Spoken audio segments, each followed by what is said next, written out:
तुला शिकवीन चांगलाच धडा या प्रसिद्ध मालिकेपासून घराघरात ओळख कमवणारा आपल्या सगळ्यांचा लाडका अधिपती तुम्हाला माहीतच असणार.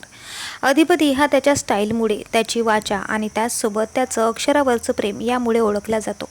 मात्र अधिपतीचे खरे नाव काय आहे व त्याचा इथपर्यंतचा प्रवास कसा होता, आज हे आपण जाणून घेणार आहोत. अधिपतीचे खरे नाव ऋषिकेश शेलार आहे. ऋषिकेशचा इथपर्यंतचा प्रवास इतका सोपा नव्हता. यासाठी त्याने अनेक कष्ट आणि स्ट्रगलही केलेलं आहे. ऋषिकेशचा जन्म 1985 साली सांगली या जिल्ह्यामध्ये झाला. छोट्याशा जिल्ह्यामध्ये जन्म झाल्यामुळे ॲक्टिंगकडे आपण कसं वळावं हे त्याला माहीतच नव्हतं. परंतु लहानपणापासूनच त्याला ॲक्टिंगमध्ये गोडी होती. लहान असताना शाळा आणि कॉलेजमध्ये तो नेहमीच नाटक आणि डान्समध्ये भाग घ्यायचा. ऋषिकेश हा एक चांगला डान्सरसुद्धा आहे. मोठं होत असताना तो मोठ्या मंचावर नाटक करू लागला. त्याने अनेक नाटकामध्ये काम केलेलं आहे आणि अचानक त्याने मुंबईकडे धाव घेतली, तेही एका मित्रासोबत. काही दिवस स्ट्रगल करून त्याने छोट्या छोट्या मालिकांमध्ये त्याला साईड रोल मिळत गेले आणि अचानक सुंदरा मनामध्ये भरली या कलर्स मराठी वाहिनीवर त्याला दौलतरावाचा रोल मिळाला, ज्यामध्ये त्याने व्हिलनचा रोल प्ले केलेला होता.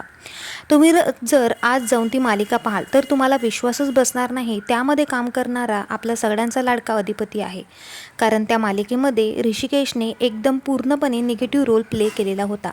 त्यामध्ये त्याचे हावभाव, त्याची वाचा, त्याचे डायलॉग, त्याची काम करण्याची पद्धत हे पूर्णपणे वेगळी होती आणि या मालिकेमध्ये अधिपतीचं काम सर्वांनाच खूप आवडत आहे.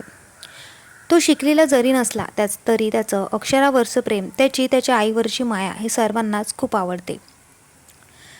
ऋषिकेशच्या बायकोचे नाव स्नेहा शेलार आहे. त्यांना एक मुलगीसुद्धा आहे जिचे नाव रुही आहे. काही कालावधीनंतर त्यांनी लग्न केलं आणि त्यांना एक छोटंसं गोंडस बाळसुद्धा झालं.